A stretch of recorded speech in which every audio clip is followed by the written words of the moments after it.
Hello friends, வணக்கம், welcome back to Saranda Tamil.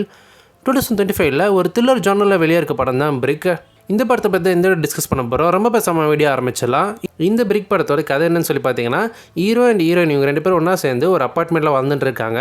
ரொம்ப வருஷமாக பார்த்தோன்னா ஒன்றா தான் இருக்காங்க. நம்ம ஹீரோ ஒரு கேமராக இருப்பார். கேமிங்க்கெலாம் பார்த்தீங்கன்னா ப்ரோக்ராமிங் பண்ணக்கூடிய ஒரு ஆள்.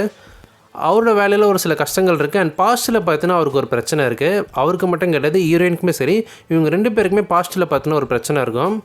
அது என்னன்றது இங்கே படம் பார்த்து தெரிஞ்சுக்கோங்க. அந்த பாஸ்ட் பிரச்சனைனால இவங்களால இப்போ தற்சமயம் ப்ரெசென்ட்டில் பார்த்தீங்கன்னா வாழ முடியல இவங்க ஒன்றா. அப்படி அவங்க அப்பார்ட்மெண்ட்லேருந்து பிரிஞ்சு வெளியே போகும்போது கதவை ஓப்பன் பண்ணி பார்க்கும்போது கருப்பு கலர் பார்த்தீங்கன்னா ஒரு செவுரு இருக்கும். அந்த செவுரு எப்படி வந்துச்சுன்னு அவங்களுக்கு தெரியாது. அந்த செவரு உடைக்க எவ்வளோ முயற்சி பண்ணுவாங்க, பட் அந்த செவரு பார்த்தினா உடையாது. அவங்களால வெளியே தப்பிக்க முடியாமல் அந்த வீட்டுக்குள்ளேயே மாட்டிக்கிறாங்க. இதுக்கப்புறம் ஹீரோ அண்ட் ஹீரோயினுமே சரி, அந்த அப்பார்ட்மெண்ட்டில் ஒரு சில மக்கள் இருப்பாங்க. அவங்க எல்லோரும் ஒன்றா சேர்ந்து எப்படி இந்த அப்பார்ட்மெண்ட்லேருந்து வெளியே தப்பிச்சாங்க, அந்த பிளாக் கலர் செவரு என்னது அப்படின்றத கண்டுபிடிச்சாங்களா இல்லைன்றதா இந்த படத்தோட கதையே. இப்போ இந்த படத்தோட பாசிட்டிவ்ஸ் அண்ட் நெகட்டிவ்ஸ் சேர்த்தா பார்த்தலாம். படத்தில் நடித்த ஆக்டர் அண்ட் ஆக்டர்ஸோட பர்ஃபார்மன்ஸ் எல்லாமே டீசெண்டாக இருந்துச்சு. குறிப்பாக இதில் ஹீரோயினோட பர்ஃபார்மன்ஸ் நல்லாவே தெரிஞ்சுது எனக்கு. எமோஷன்ஸும் அவங்க தான் நிறைய இடத்துல வெளிப்படுத்தியிருப்பாங்க.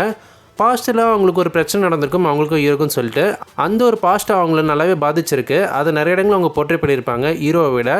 இந்த படத்தில் இவங்க தான் எமோஷனலாக நல்லா பர்ஃபார்ம் பண்ணியிருக்காங்க. மற்ற ஆக்டர்ஸ் எல்லாமே அவங்களுக்கு கொடுக்கப்பட்டிருக்க கேரக்டர் நீட்டாக நடிச்சு கொடுத்துட்டாங்க. அண்ட் இந்த படத்தோட ப்ரீமியஸுமே ரொம்ப இன்ட்ரெஸ்டிங்காக இருக்கும். அதை கொண்டு போன விதமே நல்லா இருந்துச்சு. ஸ்டார்டிங் ஒரு 30 மினிட்ஸ், அப்புறம் கிளைமேக்ஸில் ஒரு 30 மினிட்ஸ் இன்ட்ரெஸ்டிங்காக கொண்டு போயிருப்பாங்க. பட் நடுவில் மட்டும் கொஞ்சம் ஸ்லோவான மாதிரி ஒரு ஃபீலிங் இருக்கும். ஒரு ஸ்லோ பர்ன் த்ரில்லர் மாதிரி தான் நடுவில் பார்த்தீங்கன்னா கொண்டு போயிருப்பாங்க. அண்ட் ஈஸியாக ப்ரெடிக்ட் பண்ண முடியாத அளவுக்கு தான் அந்த கதை பார்த்தீங்கன்னா இருக்கும். ஆரம்பத்தில் அந்த செவரை பற்றி தான் ஆராய்ச்சி பண்ணிட்டு இருப்பாங்க. அந்த செவர் எப்படி வந்துச்சுன்னு சொல்லிட்டு, சரி ஓகே சைஃபை கலந்து ஒரு ஜானரில் கொண்டு போக போகிறான்னு நினச்சேன். பட் அந்த மாதிரி இல்லாமல் ஒரு சைக்காலஜிக்கல் த்ரில்லராக பார்த்தீங்கன்னா கொண்டு போயிருப்பாங்க. உள்ளே இருக்க மக்கள் எல்லாருமே எப்படி பிஹேவ் பண்ணுறாங்க, ஒருத்தர் மாற்றி அடிச்சுக்கிறாங்க, இந்த மாதிரி சைக்காலஜிக்கல் த்ரில்லராக இந்த படத்தை கொண்டு போயிருப்பாங்க. சைஃபைன்றது ரொம்ப கம்மி தான். ஆரம்பத்தில் ஒரு சைஃபை ஜானர் படம் மாதிரி காமிக்க முயற்சி பண்ணி கடைசியில் சைக்காலஜிக்கல் சர்வைவல் த்ரில்லர் மாதிரி போயிருக்கும்.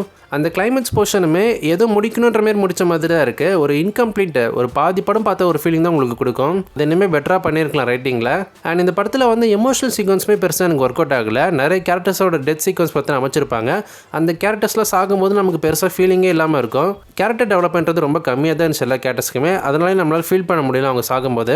அண்ட் அவங்க சாகிற சீக்வன்ஸுமே ரொம்ப ப்ரெடிக்டபுளாக இருக்குது. இந்த படத்தில் இந்த குறையெல்லாம் இருந்தாலுமே ஒரு டீசென்ட் வாட்சபிள் மூவி தான் இது.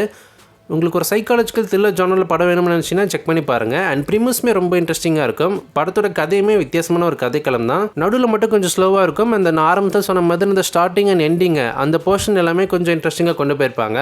ஓவராலாக இது ஒரு டீசென்ட் வாட்சபிள் மூவி தான் இது. இந்த படம் தமிழ் டப்பிங்லேயே நெட்ஃப்ளிக்ஸில் அவைலபிளாக இருக்குது. தமிழ் டப்பிங்குமே நீட்டாக லிப்சிங்க்லாம் கரெக்டாக பண்ணியிருக்காங்க. அண்ட் அடல்ட் கண்டென்ட்டை பொறுத்த வரைக்கும் இந்த படத்தில் வயலன்ஸ் இருக்குது. அண்ட் 2-3 லிப்லாக் சீக்வன்சஸ் இருக்குது. சிசிடிவி கேமராவில் ஒரு சில அடல்ட் சீன்ஸை பார்த்தீங்கன்னா காமிப்பாங்க ஃபாஸ்ட் ஃபார்வர்டில். அது பெருசாக நோட்டீஸ் பண்ணுற மாதிரி இருக்காது, பட் அந்த மாதிரி காட்சிகளாக இருக்குது. ஸோ ஃபேமிலியோட பார்க்கலாமான்றதை நீங்கள் டிசைட் பண்ணிக்கோங்க. உங்களை எத்தனை பேர் இந்த பிரிக் படம் பார்த்துருக்கீங்க? பார்த்து உங்களுக்கு இந்த படம் பிடிச்சிருக்கா இல்லைருந்து கமெண்ட்ஸில் லீவ் பண்ணுங்கள். உங்களை இதே போல் இன்னொரு வீடியோ சந்திக்கிறேன். நான் உங்கள் மென்டாட்டா. பை. See you.